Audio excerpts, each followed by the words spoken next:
Ici, je vous montre l'influence de l'Afrique sur les... Parce que souvent les gens parlent de... Vous voyez vous-même, regardez les Égyptiens ici, là, là, voilà.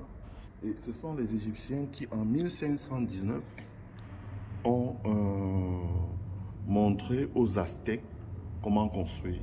Donc, les Aztèques ont copié. Donc, il y avait déjà des échanges entre les Égyptiens et les Aztèques. Ce sont ces échanges entre les Égyptiens et les Aztèques que vous pouvez voir ici, où les Égyptiens ont noirs, c'est les Noirs, ont transporté chez les Aztèques la culture. Et donc, les Aztèques, c'est là qu'ils ont échangé. Les Aztèques ont envoyé chez nous ce qu'on appelait les épices. Ça veut dire les tomates, le manioc, le macabo, etc., etc. Donc il y avait des échanges au niveau agricole. C'est pour ça que vous retrouvez ces aliments-là dans notre diet, comme on dit, dans notre régime alimentaire, le macabo, le manioc. Et je vous raconte que c'est les explorateurs qui avaient introduit ça dans nos pays. C'est faux. Ça existait déjà depuis longtemps et il y avait des échanges. Donc les ingénieurs venus d'Afrique. Donc les ingénieurs, je vous ai montré sur la carte. Ça, c'était un ingénieur. Voici un ingénieur ici. Vous voyez donc que cet ingénieur donne les instructions ici à des, comment on peut dire, des chefs d'équipe, si on peut dire, et puis qui allaient être relayés là pour construire. Donc ces ingénieurs-là sont venus montrer aux Aztèques ici comment travailler et les Aztèques ont construit, vous voyez, sur la même forme pyramidale, mais en ajoutant la touche qui était la leur. C'est comme ça que les grands royaumes aztèques ont prospéré. Et en contrepartie, les Aztèques échangeaient des plantes médicinales, des épices, des aliments. Donc quand vous allez en Amérique latine, au Mexique, là, l'alimentation, c'est sensiblement la même qu'en Afrique. Ici, vous voyez, par exemple, l'Empire Songhai, entre 1375 et 1581, l'Empire Songhai. Donc, dans le désert du Sahara, vous avez déjà l'Empire Songhai. Voilà l'Empire Songhai. Ça, ici, ce ne sont pas des représentations, non, ce sont des cartes qui ont réellement existé, qui étaient déjà dessinées à l'époque, parce que, contrairement à ce que les gens peuvent croire, il y avait déjà dans ces empires-là des gens qui étaient capables de faire la cartographie dans la géographie. Donc, qui avaient fait ces cartes-là, qui ont été récupérées. Ici, c'est Timbuktu, hein, qui était déjà une des plus grandes cités. Et donc, Timbuktu, ici, c'est la Renaissance européenne avec le fameux tableau. Hein. Ici, c'est... On avait déjà des rapports avec les empires asiatiques comme les empires mongols en 1200.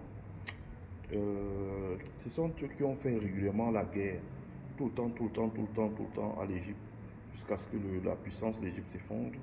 Donc vous pouvez comprendre pourquoi les Américains attachent par exemple une grande attention à la puissance militaire, parce qu'ils se disent le rayonnement culturel, commercial, intellectuel, tout ce que vous voulez, les pays africains l'avaient, mais ils se sont effondrés parce qu'ils n'avaient pas le système de défense militaire. Ils ont été vaincus et soumis et les gens ont modifié leur culture. Donc, ils attachent beaucoup à ça. Donc, vous voyez ici, en 750 déjà, the Ghana Empire, a powerful African kingdom, controlled the trade of precious sand and gold across the Sahara Desert. Voilà. L'Empire du Ghana, en 750 jusqu'en 1076, contrôlait déjà le commerce, le trading du sel, de l'or dans le désert du Sahara. Voilà. En 1200 jusqu'à 1515, le royaume du Mali avait déjà 400, le royaume du Mali en 1200 avait 400 villes et 20 millions de personnes. Vous comprenez, hein? Voilà. Donc, l'histoire des pays d'Afrique n'a pas commencé aujourd'hui. Donc, quand les gens disent qu'ils sont autochtones au Cameroun, là, en 1990, les affaires de Paul Biya avec un tonton que je respecte comme Laura Issou, mais qui a sa part de casserole. Quand il vient dire ça en 1990, que savent-ils de l'histoire du monde en 1200? en 1580, en 1545. Donc, ils ne savent rien du tout. Donc, vous avez ça. Et donc, c'est ça ici, là, en 600.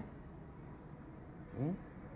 En 600, c'est là que vous avez eu des batailles où l'islam s'est déporté en Afrique. Sinon, nous avions nos religions. En 600, l'islam s'est déporté en Afrique. Hein? Donc, en 600, en 600, en 600. Donc, en 600, ici, vous voyez ça. En l'an 50, c'est là que le christianisme arrive en Europe et en Asie. Je rappelle qu'il y a des Asiatiques chrétiens, ils sont très nombreux. En 476, l'Empire romain, hein? L'Empire romain, ça a été le début du Moyen-Âge. Hein? Voilà. Et 2560 ans avant Jésus-Christ, les Égyptiens et les architectes et les artisans construisaient déjà les pyramides géantes. Donc, vous pouvez voir, il y a tout ça. Donc, Major Global Event, ça veut dire les événements qui ont marqué le monde. Ça, c'est des choses que nous devons savoir.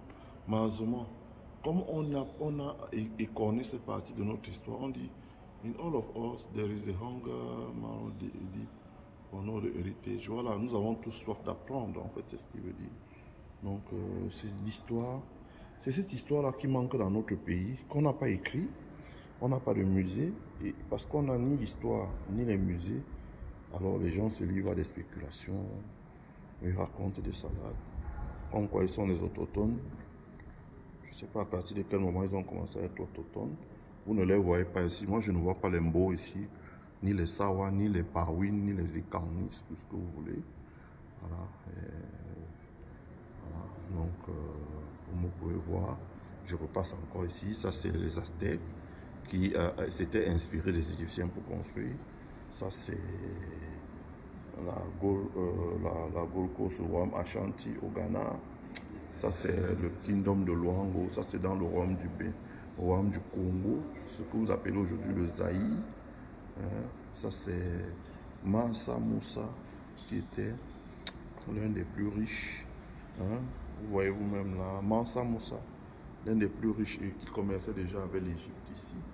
Voilà l'Égypte où beaucoup de travailleurs noirs allaient faire leur base. Donc, c'était important. Bon, je tenais à vous montrer ça. Donc, je le dis encore, ça c'est très important. Ici, lisez ça. De 1200 à 1512, le royaume du Mali avait déjà 400 villes et 20 millions d'habitants en 1200. Ça vous permet de voir, d'avoir une idée et que les gens arrêtent de dire des choses qui ne tiennent pas dessus. En 750 jusqu'à 1076, l'empire du Ghana était déjà le plus puissant et il contrôlait le commerce du sel et de l'or dans le Sahara. Voilà. Voilà des gens qu'on connaît. Et un jour, je vous montrerai aussi d'autres travaux où vous allez voir que non, ce qu'on appelle aujourd'hui les Bamileke, en fait, qui étaient les grâces filantes, qui étaient dans le royaume du Biafra, commerçaient déjà et venaient jusqu'ici là pour échanger leurs choses, voilà, etc., etc., etc. Donc, je vous montrerai beaucoup de choses. On a le temps.